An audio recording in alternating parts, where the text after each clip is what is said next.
have seen good British movies like The Gentleman and the infamous movie In Bruges featuring Colin Farrell, but the movie called Mean Machine from 2001, which is a movie not many of you may have heard about, is clearly underrated. That's why I would label this as the best British movie you have never seen. The movie is something like a British version of the movie The Longest Yard, but unlike in that movie where it is all about NFL, this one is about football or soccer, as the Americans would say. The concept is basically that Vinnie Jones plays his former footballer that is convicted and sent to jail after a violent altercation at the bar with some policemen. Here in this jail, he gets brutally violated by the staff working there, but at the same time, he also gets the offer of coaching the football team in the prison. The movie progresses at the same pace as the American version, and there's also a recruitment process as well as the offer of coaching the team to reduce his sentence or something like that. And of course, there's this other guy working as a guard that do not want him to take the offer, beating him badly to make him refuse to do it. Compared to the American version, however, I think the characters are cooler and much more brutal. Actually, I think that also Vinnie Jones himself does a stellar performance here. Also, especially David Kelly in the character as Stark, who says a lot of inspirational words in the movie with his archetypical Irish dialect that gives life to this movie. Just like in the other American version, he is this inspirational character liked by everybody that dies in the movie, but fuels the other players in a match against the gods to win.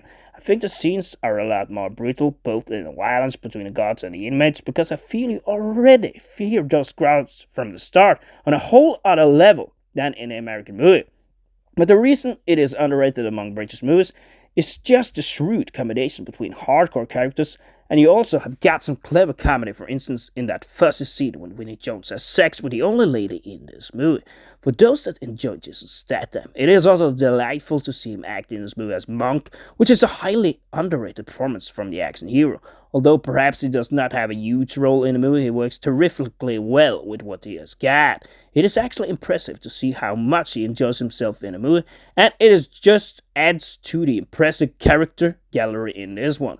It may look a lot like the American version, but since it of course came after this movie, that feels more like a remake than this one, and it manages to give you this brutal prison regime feeling where you actually seem to be in hell and your life is in a dark state. You do not actually seem to be in that same hopeless feeling where you can live yourself into it in the 2005 version. Because then it is less brutal, and perhaps with Adam Sandler he is a bit less serious than Vinnie Jones here, that actually work like clockwork in this movie. The movie entertains you and creates a dramatic finale right at the end where they make it so goddamn exciting in the way they win the match, and winner races on to the pitch to try to make them win, deciding that despite being threatened to lose, he actually decides he wants to win for all his inmates in prison. All in all, for me, this is a movie. It's something I will give a light 8. And it is one of those British movies that really impressed and surprised me in the right way.